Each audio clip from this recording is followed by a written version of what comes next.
The 1980 Hague Convention on International Parental Child Abduction was designed to ensure the swift and safe return of children who are taken across international borders by one parent without the other parent's permission.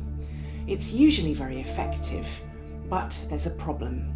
The convention was originally designed to deal with fathers who abduct children and to protect mothers and children, but that's changed.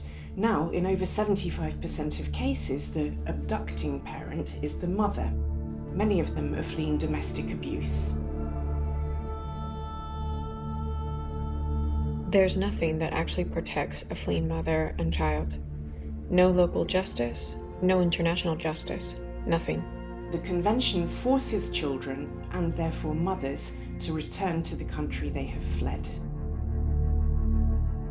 Leaving an abuser is terrifying, fleeing across borders doubly so.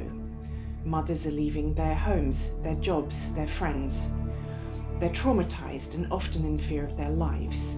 They try to flee to safety, and then the Hague Convention hits them. Being in court was so terrifying, so stressful that it has left me traumatized. And then they sent my sons back to the man who was beating me, raping me. Hague mothers are rarely entitled to legal aid. There are not many specialist lawyers available, and they only have a few weeks and sometimes only a few days to prepare their case. The only defence available to them is Article 13b of the Convention. The court does not have to order the return of a child if the mother can prove that there is a grave risk that returning them would expose them to physical or psychological harm or place them in an intolerable situation. But grave risk is interpreted very narrowly. Domestic abuse against the mother is rarely seen as a grave risk or intolerable situation for the child, in spite of extensive evidence to the contrary. Children are almost always returned to the country and often into the care of the abusive parent. My ex has filed a Hague Convention case against us after we fled Ireland last year. I just know they're going to send my kids back and then I'll have to follow. But what happens to us when we get there? What if he kills us? Mothers must choose whether to return with their children or send them back alone. Those who do return face post-separation abuse, destitution, homelessness, isolation, and sometimes even criminal proceedings. They often have no family and no support networks, a textbook context for continued abuse.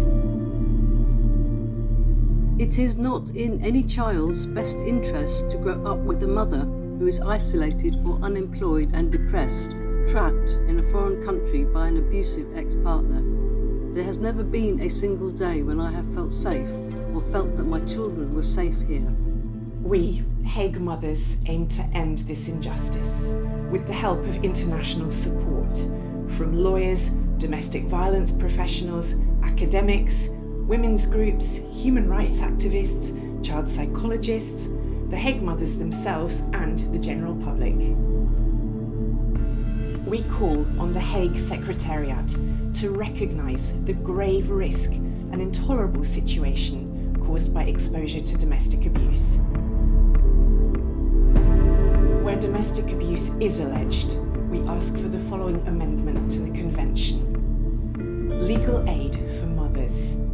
A rebuttable presumption of no return. Welfare hearings held in a safe location. The views and wishes of the child to be fully considered. And a restriction on the use of protective measures to defeat Article 13b.